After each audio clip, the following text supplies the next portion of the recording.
السلام عليكم ورحمة الله وبركاته.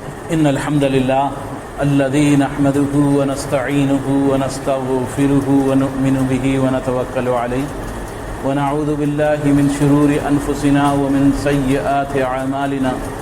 من يهده الله فلا مضل له ومن يضلله فلا هادي له.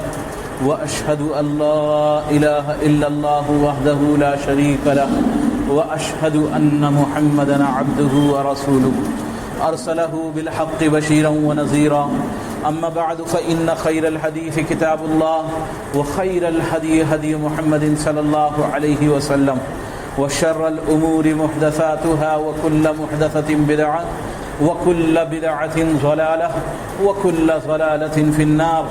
قال الله سبحانه وتعالى في القرآن المجيد والفرقان الحميد: أعوذ بالله العظيم وبوجهه الكريم وسلطانه القديم من الشيطان الرجيم من همزه ونفخه ونفسه. وما أمروا إلا ليعبدوا الله مخلصين له الدين.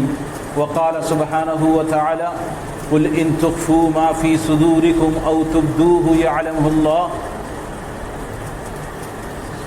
اللہ سبحانہ وتعالیٰ کی حمد و ثنا، اس کی بڑائی، اس کی عظمت، اس کی کبریائی، یقینی طور پر جتنی اس کی حمد بیان کی جائے وہ کم ہے. بلا شبہ ساری کائنات میں سب سے زیادہ طاقتور، سب سے زیادہ جس کے ہاتھ میں ساری کائنات کی کنجی ہے، جو کسی کا محتاج نہیں ہے، جو کچھ ہے زمین و آسمان کے بیچ میں اللہ کے ما سوا، اللہ کا غیر، وہ سب کچھ اللہ سبحانہ وتعالیٰ کا محتاج ہے.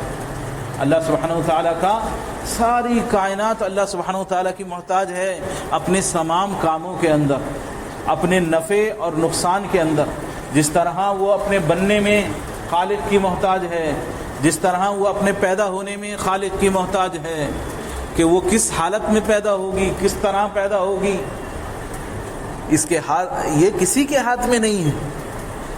ساری کائنات کے اندر جو جس کو اللہ سبحانہ وتعالیٰ نے سمجھ اور عقل و شعور عطا فرمایا ہے، بنی آدم، یہ انسان اور جنات،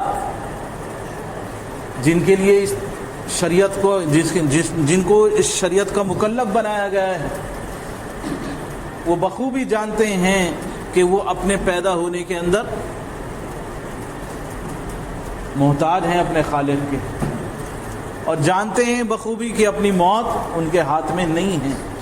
جس طرح وہ پیدا ہونے میں اور مرنے میں اپنے خالق کے محتاج ہیں، اس کے بیچ کی زندگی کے اندر اپنے ہر نفع نقصان کے وہ اپنے خالق کے محتاج ہیں. چاہے وہ کسی بھی طرح کے خیالات پال لیں، کسی کے طرح کے بھی تصورات کر لیں، کسی طرح سے بھی وہ سوچ لیں، اس نے اس کائنات کی ہدایت کے لیے بے شمار انبیاء علیہ الصلاۃ والسلام کو مبعوث فرمایا، سمجھایا، اور اس میں آخری نبی جناب محمد رسول اللہ صلی اللہ علیہ وسلم کہ بے شمار درود و سلام ہوں اللہ کے نبی آخری محمد رسول اللہ پر، آپ کے گھر والوں پر، آپ کے ازواج مطہرات پر، آپ کے ساتھیوں پر، اور جو حق کے ساتھ آپ کی پیروی کریں. ومن تبعہم بإحسان الی یوم الدین، قیامت کے دن تک ان پر اللہ سبحانہ وتعالیٰ کی رحمتیں نازل ہوں. بتا دیا، سمجھا دیا کہ دنیا کے اندر کوئی انسان کے نفع کے لیے، انسان کے نقصان کے لیے، سب کے سب اللہ سبحانہ وتعالیٰ کے محتاج. ساری کائنات تمہیں مل کر نفع پہنچانا چاہے اور اللہ سبحانہ وتعالیٰ کا امر نہ ہو، اللہ کا حکم نہ ہو، کوئی تمہیں ذرے کے برابر فائدہ نہیں پہنچا سکتا. وہ چاہے کہ تمہیں فائدہ پہنچا دے، نہیں پہنچا سکتا. اور ساری کائنات مل کے کوششیں کرے کہ تمہیں نقصان پہنچا دے، وہ تمہیں نقصان نہیں پہنچا سکتی. اس یقین کا ہونا بہت زیادہ ضروری ہے.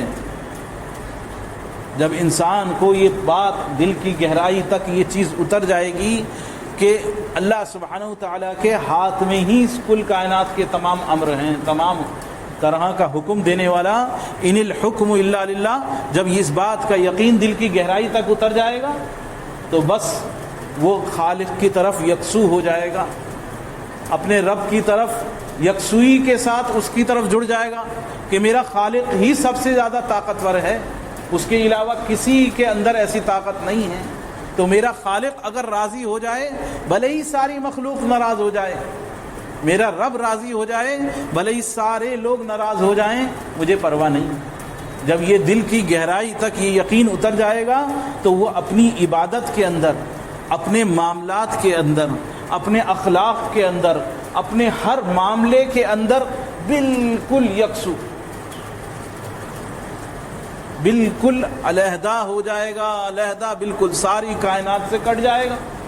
یہی فرمایا سورہ کہف کے آخر میں، من کان یرجو لقاء ربہ فلیعمل عملا صالحا، جو اس بات کا متمنی ہو کہ وہ کل اللہ سبحانہ وتعالیٰ سے ملاقات کرنے والا ہے، من کان یرجو لقاء ربہ فلیعمل عملا صالحا، تو وہ نیک اعمال کو انجام دے۔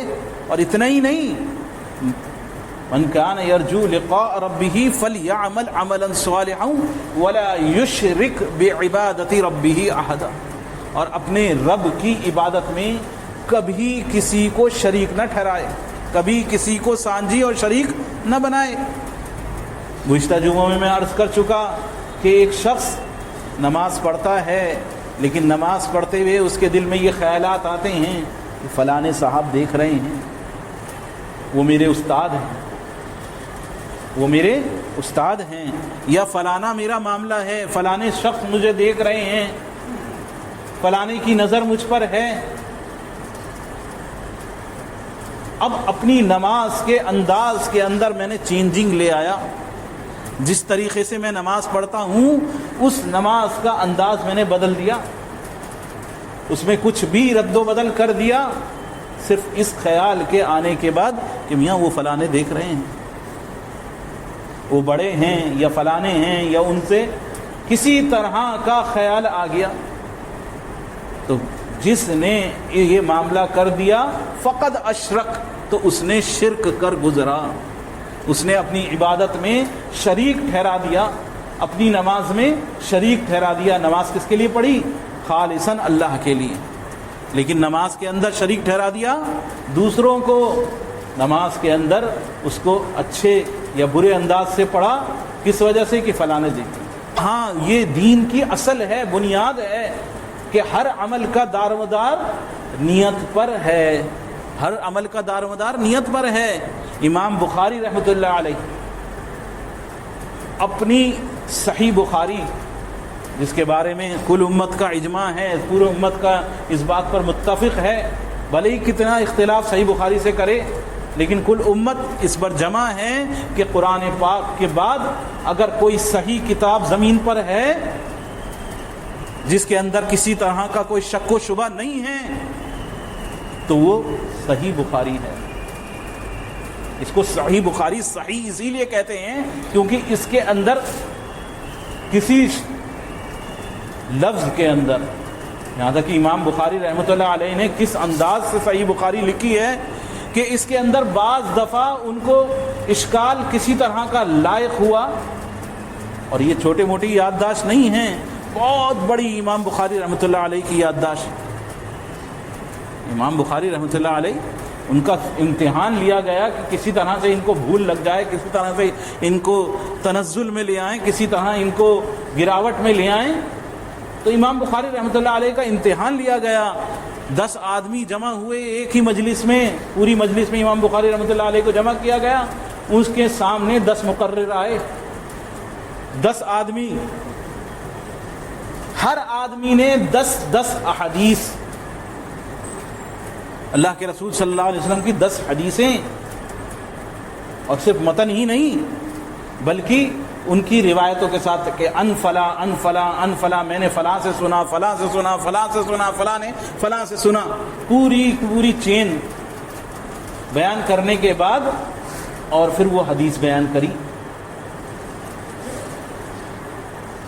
اس طرح 10 حدیثیں، ہر آدمی نے 10 حدیثیں بیان کری، اور کرا کیا کہ ان حدیثوں کی چینوں کے اندر گڑبڑ کر دی، آگے کا پیچھے کر دیا، پیچھے کا آگے کر دیا، کسی میں دوسرا راوی لیا ہے، کسی میں تیسرا راوی لیا ہے، یعنی بیچ میں گڑبڑ کر دی خود جان سے۔ مکس کر دیا اس کے اندر. ایسے 10 آدمیوں نے 10 حدیثیں سنائیں, 100 حدیثیں سنائیں امام بخاری کے سامنے اور مکس کر دی. امام بخاری رحمۃ اللہ علیہ کا جب نمبر آیا, امام بخاری رحمۃ اللہ علیہ نے وہ 100 حدیثیں جو ان لوگوں نے سنائی تھیں وہ نمبر وائز پہلے سے شروع کری. پہلے وہ حدیث سنائی جو ان لوگوں نے سنائی تھی, پھر اس کے بعد بتایا کہ اس میں یہ جگہ یہ ہے اور یہ ہے اور یہ صحیح حدیث ہے. پھر دوسری حدیث لی, پھر اس کے اندر وہ سنائی جو انہوں نے گڑبڑ سنائی تھی, پھر اس کو صحیح کرا, تیسری کو صحیح کرا, چوتھی کو صحیح کرا. 100 احادیث ان کی بھی سنائی اور پھر اس کے بعد جو صحیح تھیں وہ بھی سنائی. بہت کوشش کری امام بخاری رحمۃ اللہ علیہ کو ذلیل کرنے کی, حتیٰ کہ اسی لیے اس کو صحیح بخاری کہا جاتا ہے.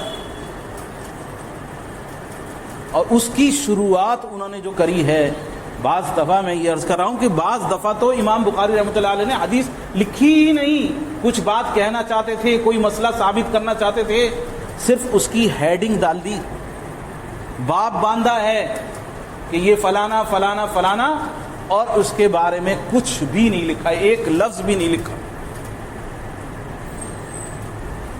کہ کوئی بات ثابت کرنا چاہتے ہیں لیکن اس کے بارے میں کچھ نہیں لکھا انہوں نے کہ ان کے اصول کے مطابق وہ پوری نہیں ضابطے پر اترتی تھی. تو اتنی صحیح کتاب, اور اس کی شروعات کس سے کری ہے؟ انما الاعمال بالنیات, عمل کی دار و مدار نیتوں پر ہے.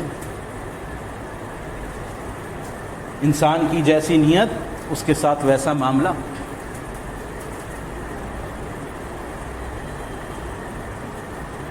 اللہ سبحانہ وتعالی حکم فرما رہا ہے, وما امروا الا ليعبدوا الله مخلصین له الدین. اللہ سبحانہ وتعالی کا یہ امر ہے, یہ حکم ہے تمہارے لیے, اس کے علاوہ کوئی حکم نہیں ہے. یہ حکم اصل ہے, سب سے زیادہ ضروری, سب سے پہلا جو تم کو حکم دیا جا رہا ہے اور سب سے زیادہ اہم جو ہے, الا ليعبدوا اللہ, کہ اس کی عبادت کرو, مخلصین له الدین, خالصاً اس کو خالص کرتے ہوئے اس کی عبادت میں کسی طرح کا کسی کو جوڑ توڑ مت کرو, کسی کو شامل مت کرو, اس کی عبادت کو خالص کر کے انجام دو. مخلصین له الدین, حنفاء, یکسو ہو کر, بالکل علیحدہ ہو کر, علیحدگی اختیار کر کے, بالکل ایک طرفہ, کہ اس کے اندر کسی طرح کا شرک کا شائبہ نہ ہو, کسی طرح کسی کو جوڑا نہ جائے, اس طرح اس کی عبادت کو انجام دو. الا لیعبدوا اللہ مخلصین له الدین حنفاء ویقیموا الصلاۃ ویؤتوا الزکاۃ, یکسو ہو کر اور قائم کرو نماز کو, زکوٰۃ کو ادا کرو.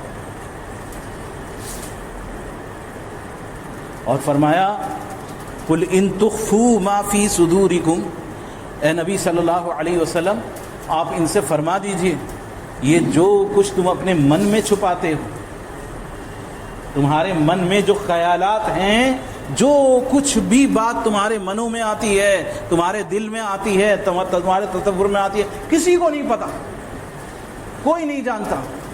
عمل انجام دے رہے ہیں, عبادت انجام دے رہے ہیں, نیکی کے کام کر رہے ہیں, لیکن اندر کا حال کوئی نہیں جانتا. لیکن اے نبی صلی اللہ علیہ وسلم آپ ان سے فرما دیجئے قل ان تخفوا, جو کچھ بھی تم من میں چھپاتے ہو, جو کچھ بھی تم چھپائے رکھے ہوئے ہو, ما فی صدورکم, اپنے سینوں میں, او تبدوہ, یا اس کو ظاہر کر دو, یعلمہ اللہ, اللہ سبحانہ وتعالی اس سے بخوبی واقف ہے. اللہ کو تمہارے تمام اعمال کی نیتوں کے بارے میں, تمہارے دلوں میں کیا بھید چھپا ہوا ہے, کس طرح کے تم ان کے ساتھ خیالات پالے ہوئے ہو, کیا دل میں تمہارے تصورات تم نے دل میں رکھ رکھے ہیں, وہ سب کچھ اللہ سبحانہ وتعالیٰ کو پتہ ہے. کل قیامت والے دن جب ترازو تولا جائے گا, ترازو میں اعمال تولے جائیں گے, ترازو لگے گا, میزان قائم ہوگا, اس وقت اعمال اپنی اصل حیثیت میں آئیں گے, لوگ لے کر آئیں گے, کوئی حج, عمرے, نمازیں.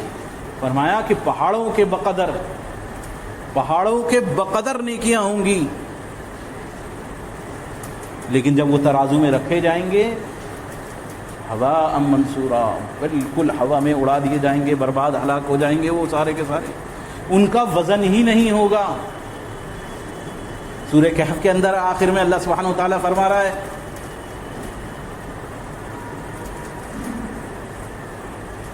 کہ ان کا ایسے بھاری بھاری لوگ آئیں گے، ایسے بھاری بھرکم لوگ آئیں گے، وہ خود لوگ ایسے انداز کے ہوں گے کہ ان کی شخصیتیں بھاری بھرکم ہوں گی کہ میاں ایسے اتنے بڑے آدمی، اتنے اللہ والے، اتنے اللہ کے ولی، اور اتنی اونچی شخصیت کہ میاں دیکھیں تو ٹوپی گر جائے، میاں بہت بڑے اعلیٰ حضرت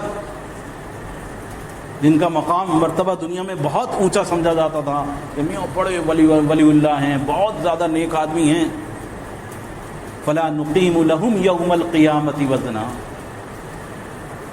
لیکن قیامت والے دن ان کا وزن ہی نہیں ہوگا، وہ بے وزن ہوں گے، یا ان کے اعمال بے وزن ہوں گے، ان کے اعمال کی کوئی حیثیت وقت ہوگی ہی نہیں۔ کیوں؟ یہ سب کچھ اس وجہ سے کہ ان کے اعمال کے اندر اخلاص نہیں۔ یہاں ایک چیز، اہم چیز سنت ہے کہ سنت غائب ہوگی، سنت کے غائب ہونے پر اعمال برباد کر دیے جاتے ہیں، اعمال کتنے ہی جمع کر لیے جائیں، لیکن وہ سنت سے اگر خالی ہوں گے، نبی کے طریقے کے مطابق نہیں ہوں گے تو وہ برباد ہو جانے والے اعمال ہیں۔ وہیں وہ عمل اگر اخلاص سے خالی ہوں گے، اور یہ اخلاص کا معاملہ ایسا ہے کہ دنیا میں نہیں کھلتا، دنیا میں نہیں کھلتا۔ دنیا میں تو سب سمجھتے ہیں میاں بڑے اللہ والے آدمی ہیں، میاں اللہ اللہ کر رہے ہیں، میاں نمازی ہیں، اللہ کا ذکر کرنے والے ہیں، میاں بڑے صدقات و خیرات کرنے والے ہیں، میاں بہت صدقہ دینے والے ہیں۔ یقینی طور پر تمام اعمال کے اندر اخلاص اہم ہے، اور اس کا حقیقی معاملہ انسان کے ساتھ آخرت میں کھلنے والا ہے، اس لیے کہ بنیاد اس کی، اساس اس کی، کہ بلڈنگ کتنی بھی اونچی کھڑی ہو جائے، اگر اس کی بنیاد کمزور ہے تو اس کی کوئی قدر و قیمت نہیں ہے۔ اس کی بنیاد اخلاص کو، اس کی نیتوں کے صحیح ہونے کو اصل بیان کیا گیا ہے۔ عمر بن خطاب رضی اللہ تعالیٰ عنہ روایت کرتے ہیں، کہتے ہیں کہ میں نے رسول اللہ صلی اللہ علیہ وسلم کو فرماتے ہوئے سنا، انما الاعمال بالنیات، عملوں کا دار و مدار نیتوں پر ہے۔ ہر شخص کو اس کی اچھی یا بری نیت کے مطابق اچھا یا برا بدلہ ملے گا، بس جس کی ہجرت اللہ اور اس کے رسول کے لیے ہوگی اس کی ہجرت اسی طرف سمجھی جائے گی، اور جس نے دنیا حاصل کرنے کے لیے یا کسی عورت سے نکاح کی غرض سے ہجرت کی ہوگی تو اس کی ہجرت انہی مقامات کے لیے ہوگی۔ یہاں ہجرت کو خصوصی طور پر بیان کیا گیا کہ اعمال اپنی جگہ ہیں اور ظاہری اعمال اپنی جگہ ہیں۔ ایک آدمی کا ظاہر کچھ ظاہر ہوتا ہے، کچھ معاملہ ہوتا ہے، بہت سارے لوگ ان کی زبانوں پر رہتا ہے، میاں تمہیں کیا پتہ ہماری نیت کیا ہے، تمہیں کیا پتہ ہماری نیت کیا ہے، ہماری نیت ایسی ایسی ایسی ایسی فلانی ہے۔ میاں اصل تو نیت جو ہے وہ اصل ہے، تمہیں کیا پتہ ہماری نیت کیا ہے۔ ٹھیک ہے، ہمیں نہیں پتہ کسی کی نیت کیا ہے، لیکن اس کا ظاہر جو ظاہر کرے گا اس پر ہی فتویٰ لگے گا، اس پر ہی حکم لگے گا، اسی کے متعلق کہا جائے گا۔ ایک آدمی ظاہری طور پر جو اعمال انجام دے رہا ہے اسی کے مطابق اس کو اچھا یا برا کہا جائے گا۔ ایک آدمی ظاہراً برا کام کر رہا ہے، کہہ رہا ہے میری نیت اچھی ہے، ہم نہیں جانتے اس کی نیت اچھی ہے یا بری ہے، لیکن وہ ایک برا کام کر رہا ہے۔ ایک آدمی اچھا کام کر رہا ہے، وہ کہتے ہیں میاں میں کیا پتا، میاں وہ بڑے ایسے ہیں اور فلانے ہیں، میاں ان کا ایسا معاملہ ہے۔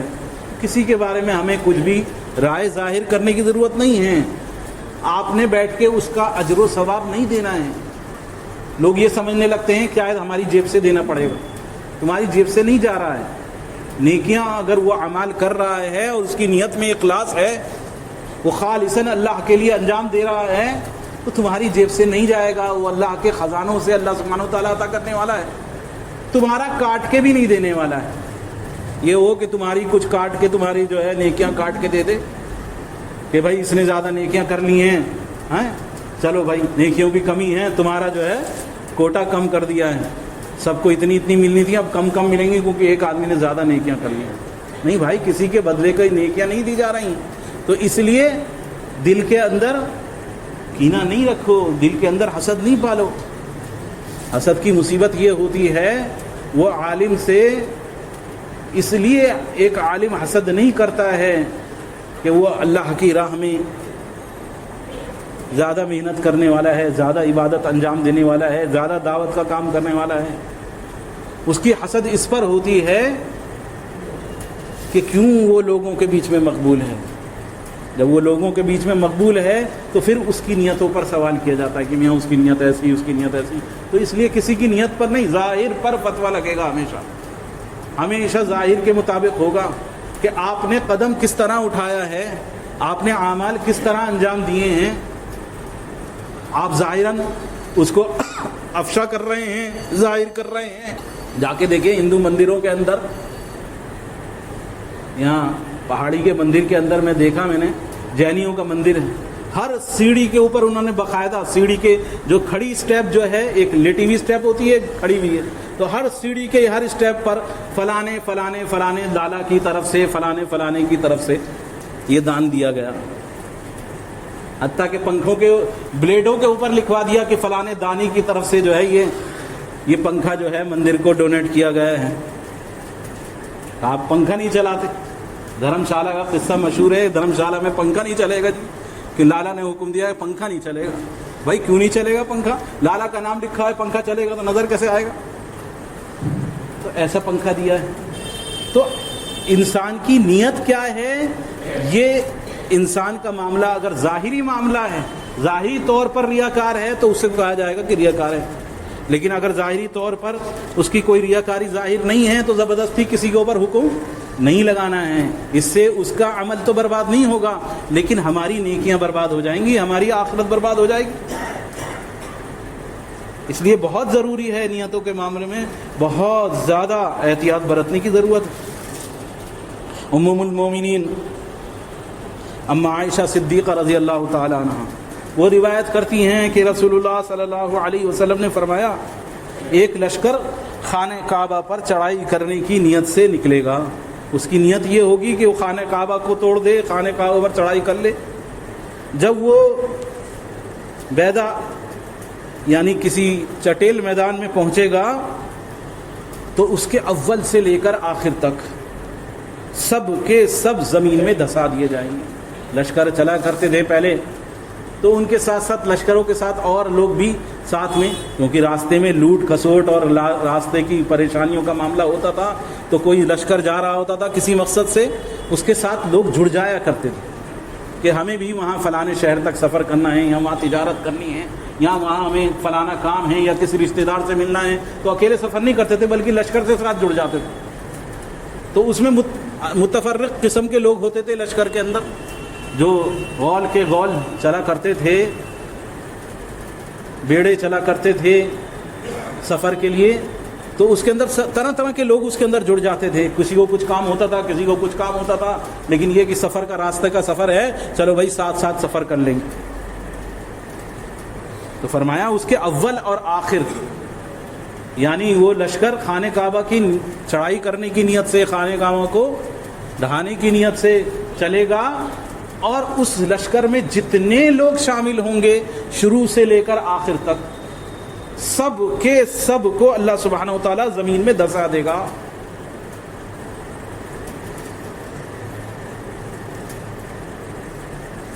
سب کے سب زمین میں دھسا دیے جائیں گے۔ جبکہ عائشہ فرماتی ہیں کہ یا رسول اللہ، یہ کیا اول اور آخر سب کیسے دھسا دیے جائیں گے؟ جبکہ ان میں تو بازاری لوگ بھی ہوں گے، یعنی حاکم کے جو لشکر جا رہا ہے، اس حاکم کے علاوہ اور اس کے حاکم کے جو لوگ ہیں، جو اس کی ساتھ چلنے والے ہیں، عام افراد بھی اس میں ہوں گے، اس میں بازار والے بھی ہوں گے، منڈی والے بھی ہوں گے، جو کاروبار کرنے کے لیے نکلے ہیں، ایسے لوگ بھی ہوں گے۔ سارے تھوڑی جنگ لڑنے جا رہے تھے، لشکر جا رہا ہے لیکن سارے کی نیت تو جنگ لڑنے کی نہیں تھی. کسی نے اپنا کاروبار کرنا تھا, کسی نے رشتہ داری میں ملنا تھا, کسی نے کچھ اور کام تھا, وہ ساتھ کے ساتھ ہو لیے تھے. تو وہ پورا کا پورا لشکر زمین میں دھسا دیا جائے گا. ایسا کیسے ہوگا؟ ایسے لوگ بھی ہوں گے جو ان میں سے نہیں ہوں گے. رسول اللہ صلی اللہ علیہ وسلم نے فرمایا کہ ان کے اول اور آخر سارے کے سارے لوگوں کو زمین میں دھسا دے گا اللہ سبحانہ و تعالی. پھر وہ اپنی نیتوں پر اٹھائے جائیں گے. کل قیامت والے دن اس حال میں اٹھیں گے, یعنی ان کی نیتوں کے مطابق ان سے کل معاملہ کیا جائے گا. جس کی جو نیت تھی اس کے مطابق اس کے معاملہ ہوگا. لیکن جب اللہ کا عذاب آئے گا تو وہ سب کو لپیٹ لے گا. ہاں, نیتوں کے مطابق الگ کر دیا جائے گا. صحیح بخاری اور صحیح مسلم کی روایت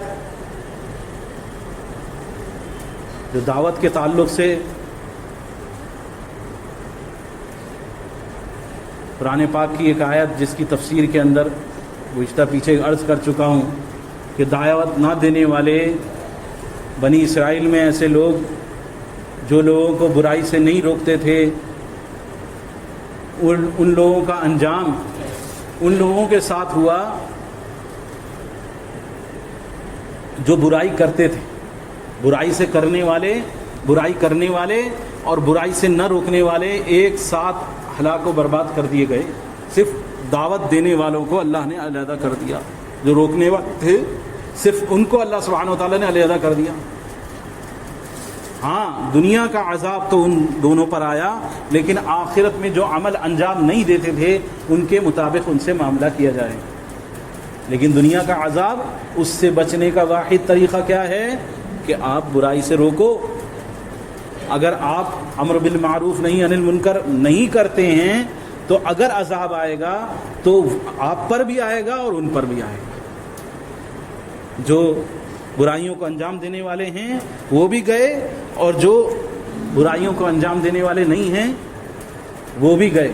صرف دعوت دینے والے ہی علیحدہ ہو سکتے ہیں. ہاں, قیامت والے دن معاملہ علیحدہ کر دیا جائے گا. جس نے نیکی کا کام انجام دیا ہوگا, برائی کی نیت اس کی نہیں ہوگی, برائی کا معاملہ اس نے نہیں کیا ہوگا, نہیں کر پایا, وہ دنیا میں تو عذاب کے اندر گرفتار ہوگا, لیکن آخرت میں انشاءاللہ اللہ نے چاہا تو وہ اس سے سرخرو ہو جائے گا.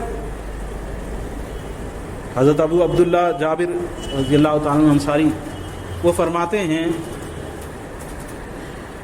کہ ہم ایک جہاد میں, ایک غزوے کے اندر نبی کریم صلی اللہ علیہ وسلم کے ساتھ تھے. آپ نے فرمایا یقیناً مدینے میں کچھ لوگ ہیں کہ تم انہیں جتنا بھی تم نے سفر کیا ہے, جو بھی وادی تم نے طے کی ہے, وہ ہر وادی میں تمہارے ساتھ رہے ہیں.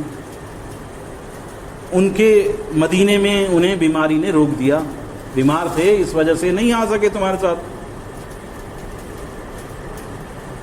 دوسری روایت میں ہے کہ وہ تمہارے ساتھ ہر اجر میں, ہر نیکی میں شامل ہیں. یہ صحیح مسلم کی روایت ہے. اور حضرت انس رضی اللہ تعالیٰ عنہ کی روایت صحیح بخاری میں اس انداز سے ہے کہ ہم نبی کریم صلی اللہ علیہ وسلم کے ساتھ غزوہ تبوک تھا, اس سے واپس لوٹے تو آپ نے فرمایا کہ ہمارے پیچھے کچھ لوگ مدینے میں رہے, ہم جس گھاٹی یا وادی میں چلے وہ اجر و ثواب میں ہمارے ساتھ تھے, کیونکہ عذر نے انہیں وہاں سے روک دیا تھا. یعنی ان کی نیت تھی کہ ہم جائیں, لیکن بیماری نے انہیں روک دیا, کسی عذر نے انہیں روک دیا, شرعی عذر نے, تو وہ بھی ان کی نیتوں کے مطابق معاملہ ہو گیا. ایک آدمی نیکی کی نیت کرتا ہے, کوئی نیکی کے کام کی نیت کرتا ہے, اور وہ نیت کرتا ہے, اس کی نیت ہوتی ہے, نیت دل کے ارادے کا نام ہے, زبانی ارادے کا, زبانی کہنے کا نام نہیں ہے.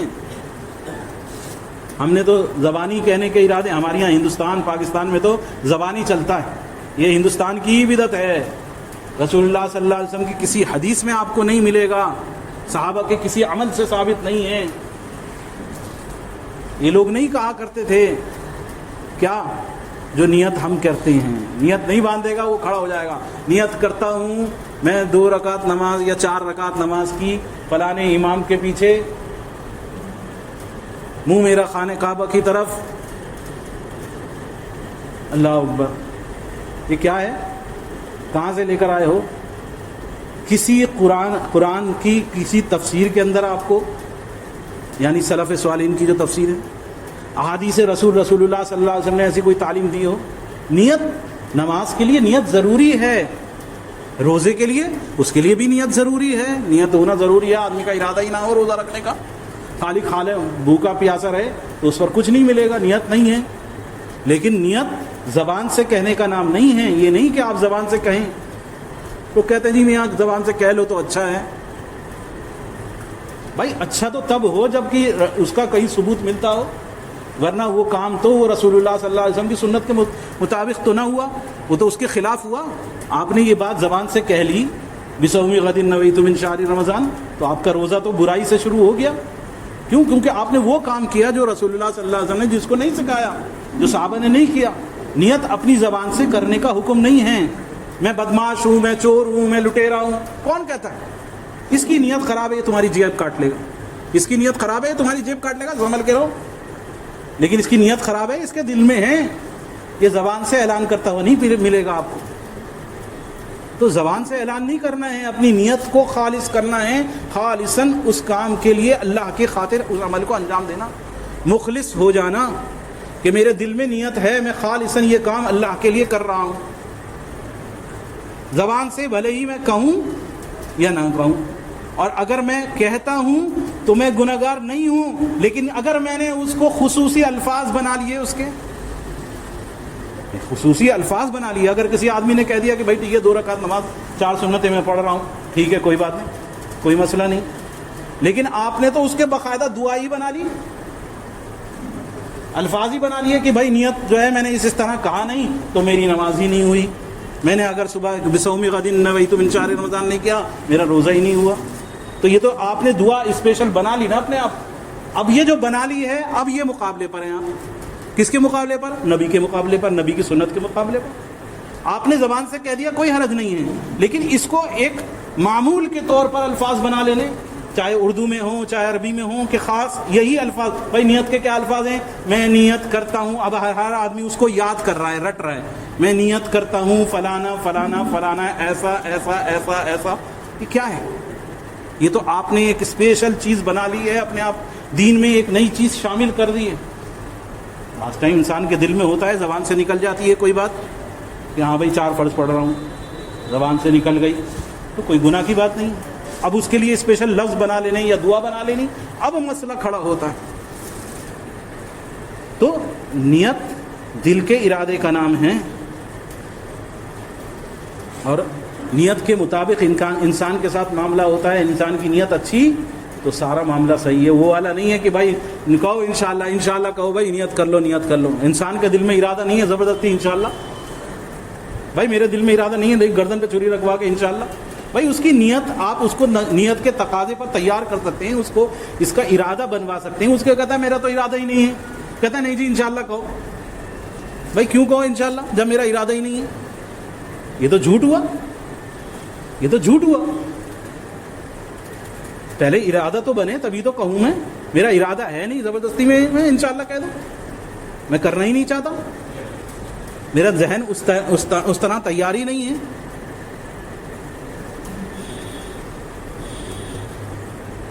حضرت معان رضی اللہ تعالیٰ عنہ صحابی ہیں، بیٹے ہیں یزید کے، اور وہ بیٹے ہیں اخنس کے، یہ تینوں صحابی ہیں، اخنس کے پوتے معان۔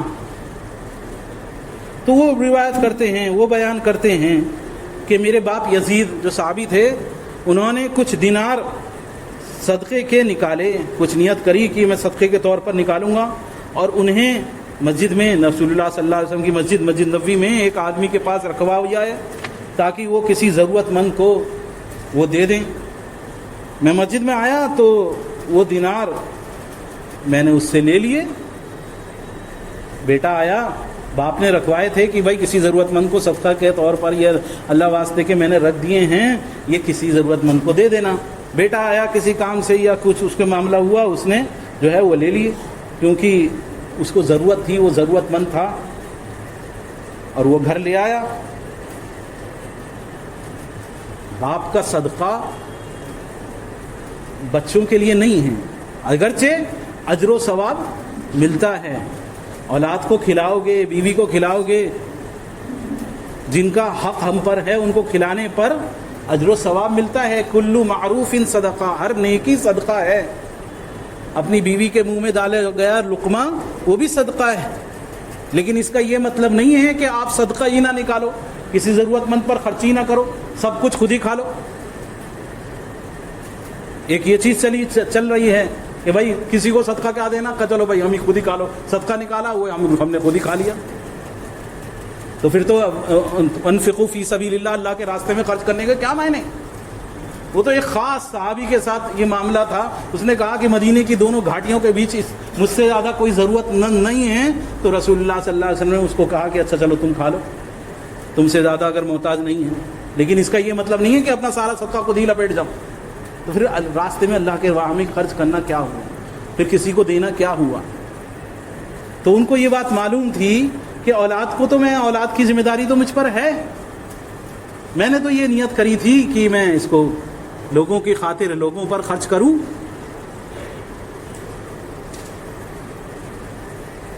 تو وہ گھر لے آئے، اب گھر جب لائے تو والد کو معلوم ہوا، تو انہوں نے فرمایا واللہ، اللہ کی قسم تجھ کو تو دینے کا میں نے ارادہ نہیں کیا تھا، میں نے یہ تو نہیں سوچا تھا کہ بھائی میرا بچے کو میں دے دوں، ایسا تو نہیں سوچا، میں نے تو سوچا تھا بھائی صدقہ نکال رہا ہوں، کچھ نہیں، اللہ واسطے کے لیے کچھ نکال رہا ہوں، کسی ضرورت مند کو دے دیا جائے، تجھے دینے کا ارادہ نہیں کرا تھا میں نے۔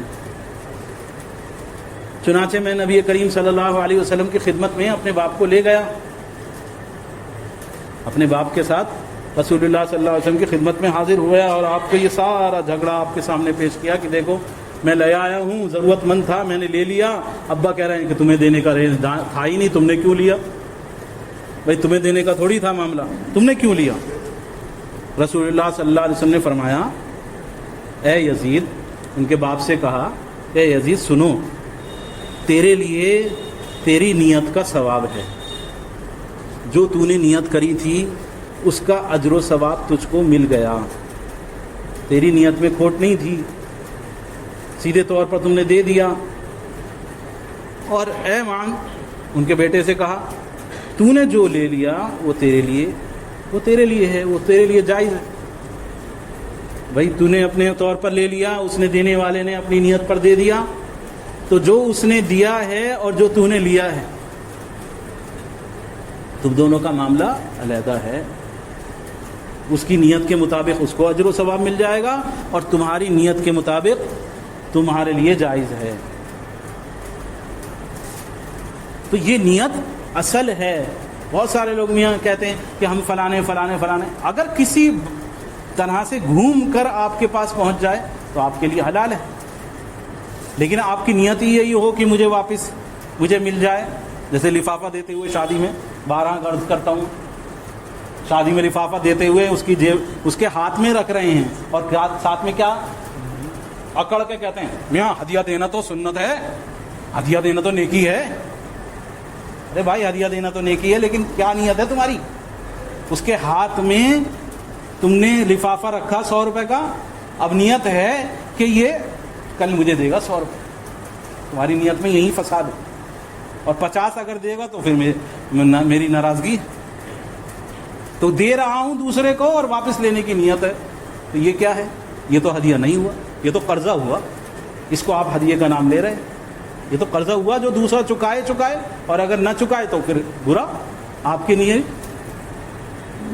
تو نیت کے اندر کھوٹ بڑی خرابی ہے، نیتوں کی وجہ سے اعمال برباد ہو جاتے ہیں، نیتوں کی وجہ سے اعمال قبول ہوتے ہیں، تو اس لیے نیت اصل ہے۔ اللہ سبحانہ وتعالیٰ سے دعا ہے کہ اللہ سبحانہ وتعالیٰ ہمیں ہماری نیتوں میں الہ العالمین اخلاص مرحمت فرما دے، الہ العالمین خالصاً جو اعمال بھی انجام دیں کہ اللہ خالصاً تیری ہی خاطر ہمیں انجام دینے والا الہ العالمین تو ہمیں بنا دے۔